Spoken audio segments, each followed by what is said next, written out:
NXT was back in its home of Orlando, Florida at the WWE Performance Center tonight, but in a few weeks they will return to their original home, which is at Full Sail University in Winter Park, Florida.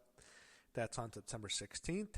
I'm really looking forward to that show, and I'm looking forward to the stars that they choose to bring back because there's still a lot of black and gold members on the main roster who were in that era of NXT. So it'll be interesting to see who decides to bring back for that show, and I'm really looking forward to that show. I have that one circled on the calendar. That's going to be a big show for me on for NXT. But tonight, let me say this. I've been very critical about how they've been booking up these PLEs because it feels like they just wait until the last 2 weeks to announce a match. And everything on NXT sometimes just feels like a show, and you wouldn't even know that there's a big show coming up. Tonight almost felt like a go-home show to No Mercy, which is not for another month. It's August 26th. No Mercy's not until September 27th, so you have a full month. This felt like a go-home show. They were pushing No Mercy like crazy. Maybe it's due to ticket sales. I don't know what the situation is. But they were going hard tonight promoting No Mercy in Fort Lauderdale, Florida. I'm not sure if it's an arena or an auditorium. I'll have to look it up, but they were promoting it. So Ricky Saint started off the show. He wants a title shot. Josh Briggs interrupted him. Everyone booed Briggs. Everyone hated him. He also wanted a shot. Ava came out and made a number one contender match. Night winner goes to No Mercy. At Heatwave, this was footage from Heatwave, Blake Monroe backstage is talking to Ava Raine about getting a title shot next. And then Kalani Jordan barges in. This is right after she lost her triple threat match. I'm thinking to myself, why do you think you can get a title shot? You just lost the number one contenders match.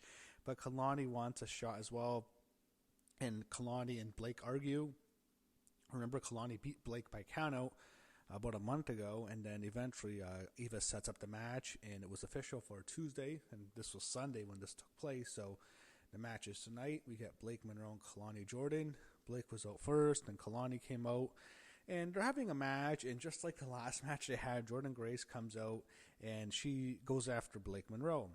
Blake Monroe runs away, she goes through the crowd, and she's trying to get out of the door, but this time, Jordan Grace chains up the door.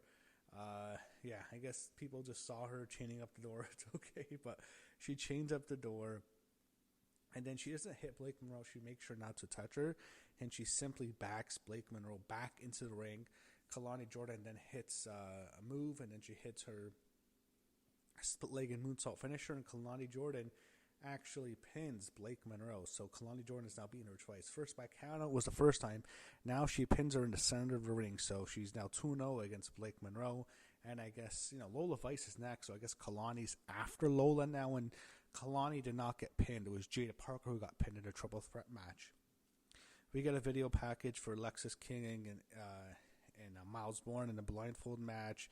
Miles makes his entrance first, and Sarah Schreiber interviews him right on stage. And as he's doing it, he's being interviewed. He asks the fans for assistance in the match because he can't see, and I guess it's a way just to get him over.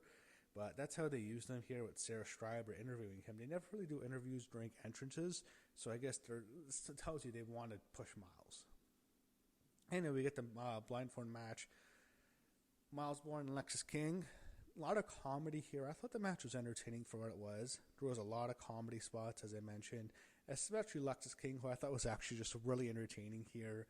And near the end of the match, they're in the corner, and the ref's trying to separate them, and Lexis King accidentally pokes the ref in the eye. We know he did it on purpose, but he pokes the ref in the eye, and then as the ref has his head turned because he just got poked, Lexis King lifts off the blindfold, hits a low blow onto Miles Bourne, and hits his finisher on Miles Bourne, and Lexis King pins Miles Bourne in the ring, 1, 2, 3, and the second time, we saw one of the top stars of NXT, first Blake Monroe, now Miles Bourne getting pinned in the ring, 1, 2, 3, Lexis King gets the win here, so I guess the feud will certainly continue, because I think Miles eventually will win the feud.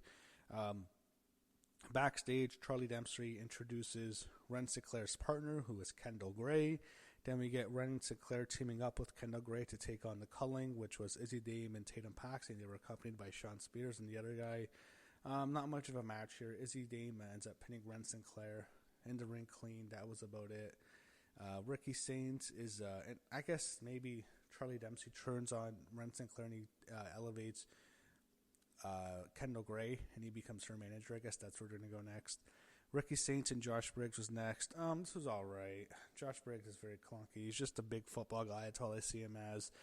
Ricky won, and he gets his title shot at No Mercy. So it's Ricky Saints challenging Obafemi at No Mercy for the NXT Championship.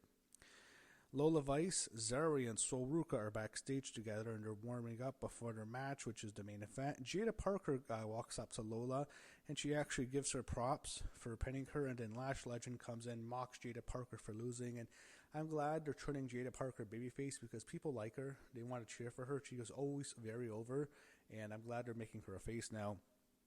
But this was definitely a face turn for her officially. And Lash was getting in her face, and that sets up a match next week. Jada and Lash. I hope they push Jada. I don't see much in Lash. She's just a tall girl. I hope they don't push Lash too much. I really hope they push Jada because I think she has a lot of potential.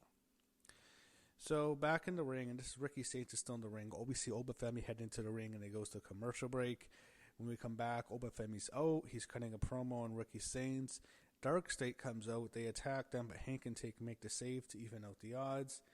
Ava, and this is a backstage segment. It seems like it was taped, but she announces number one contender speed tournament, and the winner will face Sol Ruka at No Mercy. So this will feature NXT stars, female stars from NXT, female stars from TNA, and I believe also from the main roster.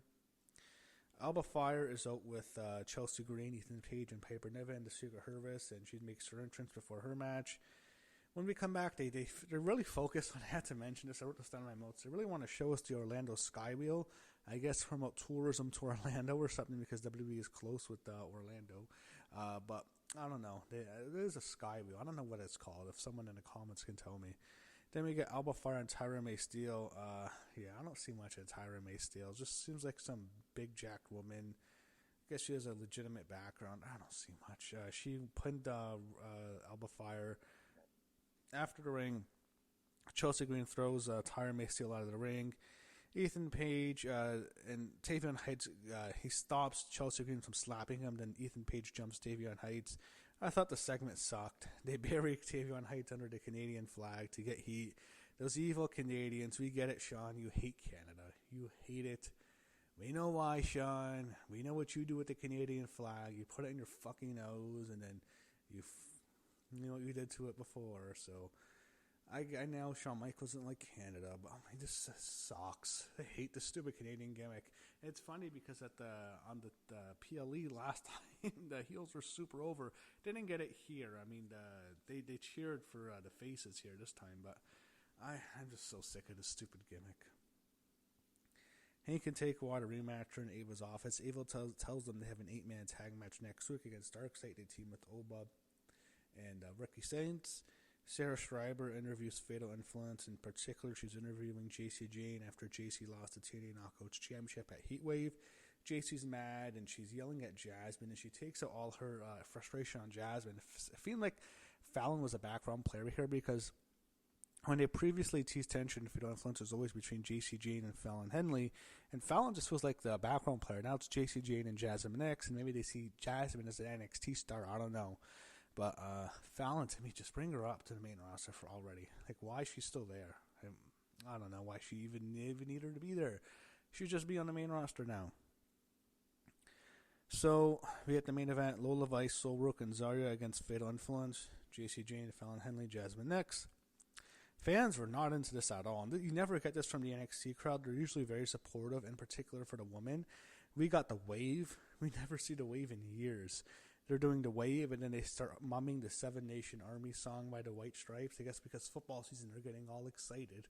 But they're actually mumming that song. It's Pat McAfee's entrance song. He uses a variation of that, but that's what we get here. And eventually, they get back into it. The match is all right. Lola Vice got the win for her team. They're really heavily promoted after a match, Lola Vice and JC Jane at No Mercy. And then they also promote the main event, which is Obafemi and Ricky Saints.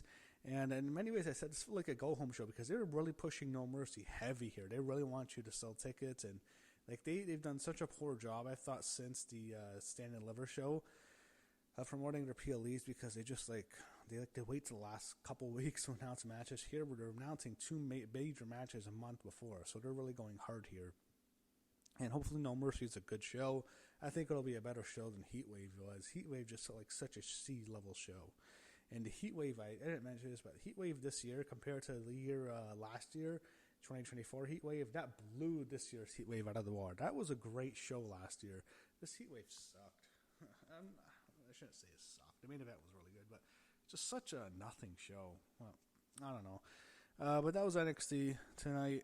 They got a lot of big shows coming up. As I mentioned, December 16th, the return to Full Sail, and then they have the No Mercy show on September 27th, and then October 25th is their biggest show left for the year, which is the Halloween Havoc show. So a lot coming up. We'll see what they do next as we are now, I guess we're on the road back to Full Sail, if you want to call it that. The black and gold era of NXT returns in a few weeks. I'm definitely looking forward to that show a lot.